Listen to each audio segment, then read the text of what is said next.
Hey guys, welcome back to my channel. I saw this video a few days ago and I couldn't resist. I had to react to it. The title of the video, Witcher is dead. And that's true. It's dead. It's done. There is no coming back. And before I start the video, I put the link in the description for the channel. Go subscribe them, support them. They make very good content. I love the channel. And let's go see why Witcher is dead. Nerdrotic.com. Greetings, you over 786,000 practitioners of common sense and the 40% who haven't subscribed yet. I want you to look for a lot of I told you so's and F*** you, I was right! F*** you, I was right! over the next year. Currently, Indiana Jones and the Dial of Dysentery is the flop heard round the world. And it is competing with The Flash to become the biggest bomb of the year, and it is certainly the biggest financial disaster in Lucasfilm's history, or in this case, I should say, herstory. I have some major problems with this movie. One of the problems I have with the movie is that Phoebe's character was an asshole. Wow! Great start. And that's a good thing for Netflix because fewer people have noticed A, The Witcher Season 3 even came out, and B, that it's abysmal. A while back, I made a video called The Witcher is Doomed. I love his channel. Go support and watch his videos. They're fantastic. One that was covered by Asmongold. Thanks, dude. Well, here we are 7 short months later, and the beginning of the end is here. The chat says that he's leaving because he doesn't agree with the storylines that the writers have been developing. If that's the case, I can completely understand that because Henry is such a huge fan of the games and the books, and the writers on the Netflix series have chosen, for whatever reason they did so, to deviate quite severely. Look, it's okay to deviate from the source material. It's okay. Sometimes you have to do it, like in Lord of the Rings. The thing is, sometimes it works. You have to know what are you doing. And unfortunately, the writers of The Witcher have no idea what are saying. They really destroyed the source material. From the books and the games. I personally don't understand the choice. Now, all of this could have been avoided if you listen to the fans, just like with Kathleen Kennedy over at Lucasfilm. If you had listened to the fans, you had multiple times to fire her after The Last Jedi, after Solo, after The Rise of Skywalker, after she fired Gina Carano. But beyond all rational explanation, she is still in charge, and look where it's gotten them. We've also seen this with Chris Chibnall and the first female Doctor played by Jodie Whittaker. Those two were only shown the door after the show had completely cratered. Same goes for Alex Kurtzman, who's been killing Star Trek now for years. Yes, he did have a recent success with Picard Season 3 one he had nothing to do with, but now he's gone right back to killing Star Trek, and now 2 of his shows have been canceled with more to come. This kid's got to go back to preschool. Michelle Yeoh is set to star in her own Star Trek movie. Great.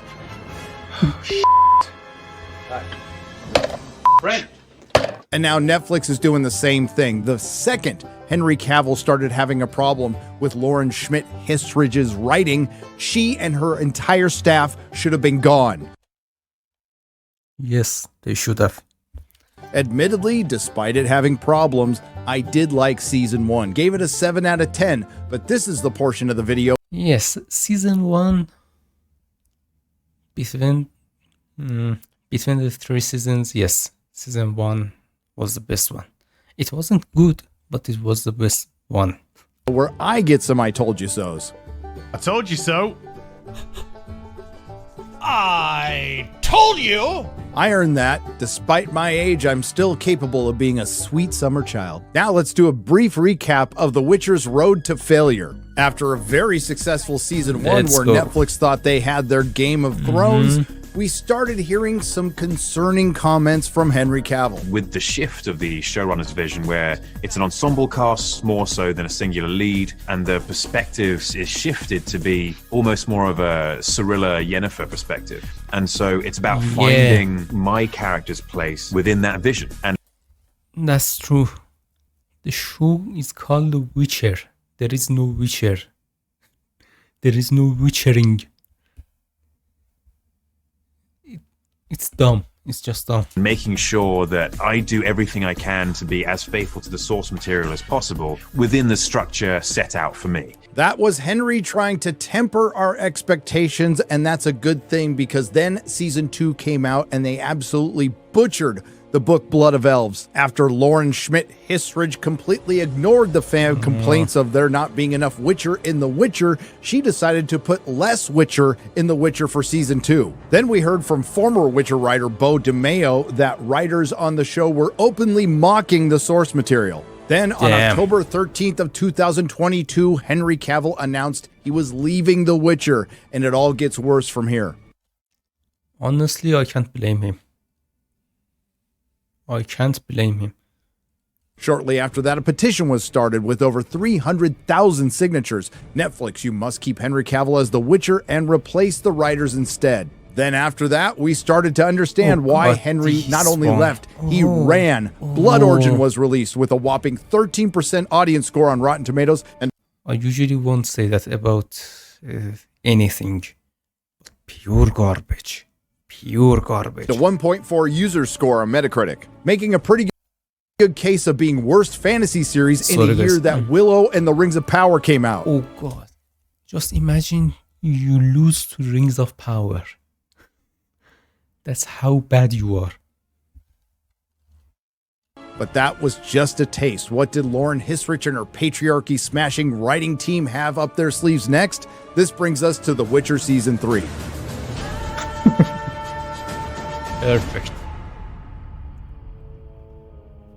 First off, props to Henry Cavill for being a true professional.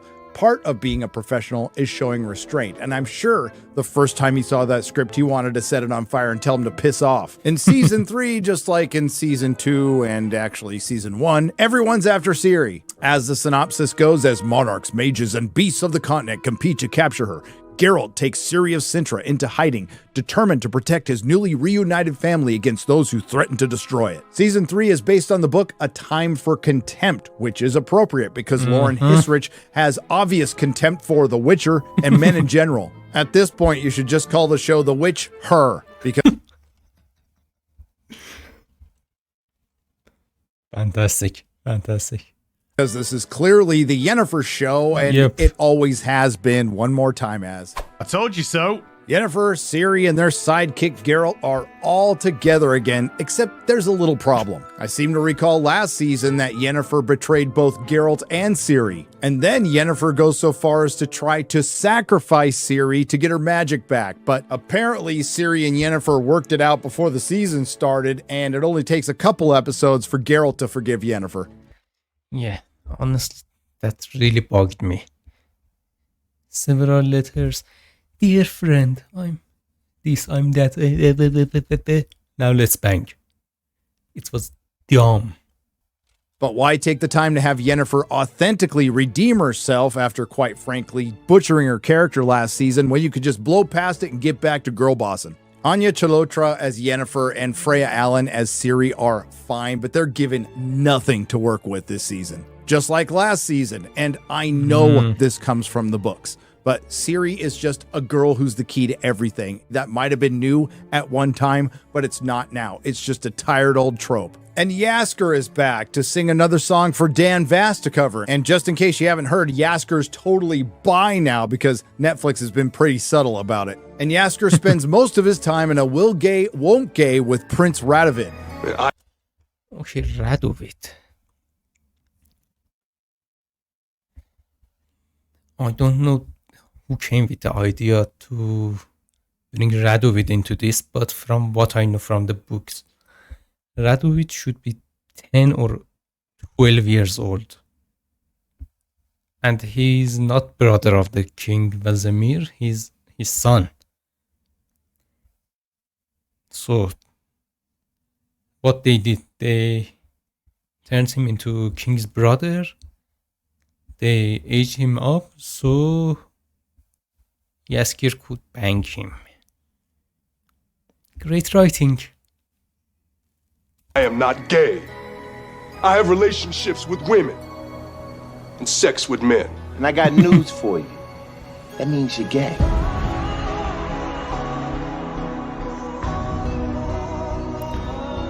I have to say, Then there's our I liked the actor who plays Radovit. He did a great job, but it's not Radovit. It's not. list of girl bosses. There's the good girl boss, Tisea, the bad girl boss, Philippa, the dumb girl boss and elf, Francesca, the former girl boss, Frangilla, who's put on some COVID weight, body positivity girl boss, Margarita, and Ava, who's technically a they-them boss, and a whole host of other characters, including Triss, Istrid, and Gahir. And I can tell you right now, I don't care about any of them. Not enough to even tell you what happens. Sure, there's a couple of decent moments with Lars Mikkelsen's Stregobor or Graham McTavish's Dijkstra, but they are fleeting and brief. Yeah. Honestly, I enjoyed Dijkstra and Philippa. They did a great job, but when the entire show is shit show, well, what can you do? Moments do not make a show good. And I don't even know what the point was to bring in Emperor Amir to just do his best Cersei Lannister impression. When you have finished this mission, we shall have everything that we want. And Bart Edwards is too young. He looks like Ciri's older brother, not her father. And this brings us to the show's titular character, The Witcher, Geralt of Rivia, played by Henry Cavill, who's just an afterthought. We're told that this season is far more book accurate, I guess, except for when it isn't. Our boy Geralt is done dirty again. He's more babysitter than protector, and he goes on more inane side quests that didn't happen in the book, including one where he finds a fake Ciri and has to fight a fleshy girl bits monster whose heads are hanging off the wall and look suspiciously like testicles. I told you so. Now, this is the only monster he fights alone. He gets help from Ciri on the other two, and of course, she gets the kill on the final one. But why see Geralt of Rivia slay monsters when you can see him sitting around and talking to Yasker, sitting next to beds, and crying for his mama? As you may or may not know, Netflix cut this season in half to try to milk Henry Cavill, for lack of a better description, for all he's worth. And if you don't think Netflix is keenly aware that their show is dead, I give you this from Forbes. Netflix throws Liam Hemsworth under the bus in a desperate marketing bid for The Witcher Season 3. And here's the tweet from The Witcher. Just in case you need a reminder, yes, he's still Geralt in Season 3. Wow. Ouch. Wow. Woof. Wow. I'm shocked. So at the same time, they're confessing that everyone watches the show for Henry Cavill and shitting on the next Geralt, who is Liam Hemsworth. Wow. Damn, Netflix is dumb. Honestly, look, Liam Hemsworth is not a bad actor. He's good. He can maybe be a decent Geralt, but Henry Cavill was the best. He was the only, I don't know. He was the best choice. And then you're already destroying the next actor who's coming to play. Wow. And where does Lauren Hisrich decide to end this first part of the season? With a ball. Ha! Gay! Which is strange because this show has no balls. And it doesn't end there. This also happens to be the worst episode of the worst season. The episode is mostly told in flashback with multiple repeated scenes, and the big twist is we're not seeing different perspectives, we're simply seeing different angles. I'm not doing this awful writing justice. Again, we see the same scenes twice, we hear the same dialogue twice, just from a different angle. Episode 5 was called The Art of Illusion, and if you weren't sure all is not what it seems, they had some bards singing All is Not What It Seems over and over again. It looks like Lauren Hisrich went to the Rian Johnson School of Dumb Filmmaking, meant to make you believe it's smart. And I know the costuming and the sets have never been spectacular in The Witcher, but it has devolved to being indiscernible from things like Willow, The Wheel of Time, and The Rings of Power. And things like time and distance are completely thrown out the window this season. Okay. It may sound weird, but I didn't have much of a problem with last episode. I like the way they choose to tell the story, but when the story is dumb, what can you do?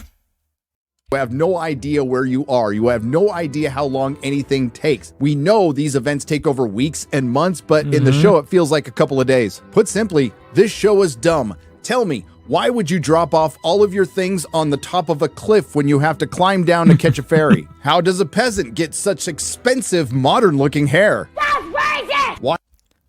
Dude, it's Game of Thrones Season 8. And Season 7. Why did a monster decide not to eat the diverse cast members? That's racist! Why do all the mages who we are told are beautiful in the books look like they work for the Netflix marketing department? That's racist! And how much was the budget cut for this season? The CG largely was laughably bad, including the series horse riding scene. Yes, this is where we get this was disaster. The CG in this scene, garbage. to see The Wild Hunt, and if you watch Blood Origin, which the vast majority of you didn't, you would know that the mighty and formidable King Aradin is actually just a wafy guy who's mad because his boyfriend died. When the show isn't abysmal, it's incredibly boring, and it's pretty clear Henry Cavill made the right decision. And it looks like the people agree because it is getting destroyed. Thomas S., 1 star. Started off okay, not really, but pacing was strange. Yes, it was. Characters' traveling speed made no sense. Hard to figure out where scenes were taking place, and so much side character nonsense that just drags on for no reason. But honestly, watching the last episode, 5, was one of the most painful, difficult things I have watched in a while. A shitty song played over and over again as dialogue and scenes are repeated again and again, all for a reveal we already knew since like season 1. Okay, I get this one. Yeah, everyone knew it was Vilgefortz. But yeah, I see his point.